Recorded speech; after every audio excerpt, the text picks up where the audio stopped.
ഇന്ന് രാവിലത്തെ ബ്രേക്ക്ഫാസ്റ്റ് പൂരിയും മുട്ടക്കറിയായിരുന്നേ. ഈ പൂരി മുട്ടക്കറി കഴിക്കുമ്പം കിഴങ്ങറി കൂട്ടി കഴിക്കുന്നതിനെക്കാട്ടിലൊക്കെ ഒരു ടേസ്റ്റ് തോന്നും.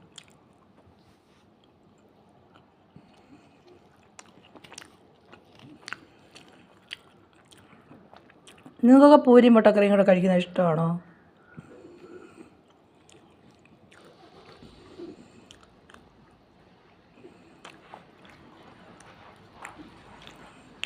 കൊള്ളാം, കുഴപ്പമില്ല. പൂരി എന്നും കഴിക്കുന്നതൊന്നും എനിക്കിഷ്ടമല്ല കേട്ടോ, വല്ലപ്പോഴും. അതും പിന്നെ കറികളൊന്നും ഇല്ലാതെ കഴിക്കുന്നതാണ് എനിക്കിഷ്ടം. പക്ഷേ ഇന്നിപ്പോൾ മുട്ടക്കറി ഉള്ളതുകൊണ്ട് അത് ചേർത്ത് കഴിച്ചെന്നേ ഉള്ളൂ.